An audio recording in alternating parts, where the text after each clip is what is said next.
2022 সালের আজকের এই দিনে সৌদির কাছে হেরেছিল আর্জেন্টিনা, আর তখনই আর্জেন্টিনার বিদায় ভেবেছিল সমালোচকরা। কিন্তু দেওয়ালে যখন পিঠ ঠেকে যায় তখনই একে একে ইতিহাস লিখে গেছেন স্ক্যালোনির শিষ্যরা।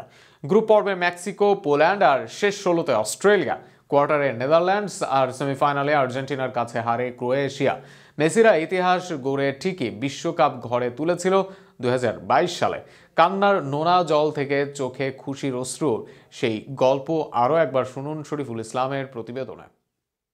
সময় যখন থমকে দাঁড়ায়, পায়ের নিচ থেকে একে একে সব মাটি সরে যায়, পিঠ যখন দেয়ালে ঠেকে যায়, পিছপা হওয়ার সব সুযোগ বন্ধ হয়ে যায়, আর ঠিক সেই মুহূর্তে একটাই মন্ত্র জপতে হয়, হয় করো না হয় মরো।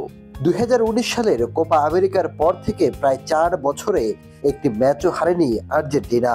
জিতেছে কোপা ও ফিনালিজিমা, তবে সেই আর্জেন্টিনাকেই থমকে দিয়েছিল ফুটবলের এক অখ্যাত দল সৌদি আরব। তবে সৌদির মরুভূমির ধুলোতে চোখে ঘোলা দেখলেও রঙিন স্বপ্নের বিশ্বাস দিয়েছিলেন আর্জেন্টাইন জাদুকর লিওনেল মেসি। সেই গল্পে আসবো, তবে তার আগে সৌদির ম্যাচটি আরো একবার স্মৃতিতে ভাসাই। খেলার প্রথমার্ধেই সৌদি আরবের বিপক্ষে ম্যাচের 10 মিনিটের মধ্যে 1-0 গোলের ব্যবধানে এগিয়ে যায় আর্জেন্টিনা। পেনাল্টি থেকে গোলটি করেন স্বয়ং লিওনেল মেসি। বিরতির আগেই যদিও সৌদির জালে 4 বার বল জড়িয়েছিল আলভেসলিস্তারা, তবে অফসাইডের কারণে বাতিল হয় 3 বারই। দ্বিতীয়ার্ধে আর্জেন্টিনা অতিরিক্ত আক্রমণাত্মক মেজাজে খেলবে আশা করা হয়েছিল, কিন্তু কোথায় কি, বরং দ্বিতীয়ার্ধের প্রথম থেকেই বদলে গেল খেলার চিত্রপট। ম্যাচের 49 মিনিটে সমতা ফেরান সৌদির সালেহ আল শেহরি।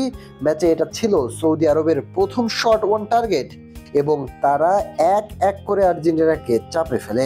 পরে ম্যাচের 54তম মিনিটে আল দাউসির দুর্দান্ত গোলে সৌদি এগিয়ে গেল 2-1-এ।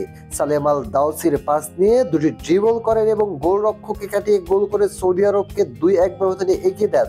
মারাত্মক চাপে পড়ে আর্জেন্টিনা, উচ্ছ্বাসে ভাসে আরববাসীরা।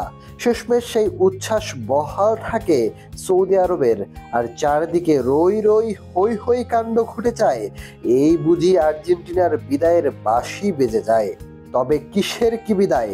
সোনার একটা ট্রফি টাকায় কত শতবার কিনতে পারে মেসি, কিন্তু ইতিহাস সেরার হাতের স্পর্শ কিভাবেই বা পেত প্রাণহীন ট্রফিটি? আর তাই তার ইচ্ছাই যেন পূরণ করতে খেললেন লিওনেল মেসি। মেক্সিকো আর পোল্যান্ডকে হারিয়ে শেষ 16তে পৌঁছালো দল। এরপর সেখানে অস্ট্রেলিয়া বাধা এসেছিল কোয়ার্টার ফাইনালে। সে দফায় এমির চওড়া হাতে বেঁচে যায় ট্রাইব্রেকারে। সেমিফাইনালে ক্রোয়েশিয়াকে হারিয়ে ফাইনাল, আর ফাইনালে রচিত মহাছান্দিক কাব্য। সব কিছুর শুরুই হয়েছিল আজকের এই দিনের হারের পরই। Shariful Islam, sports Times.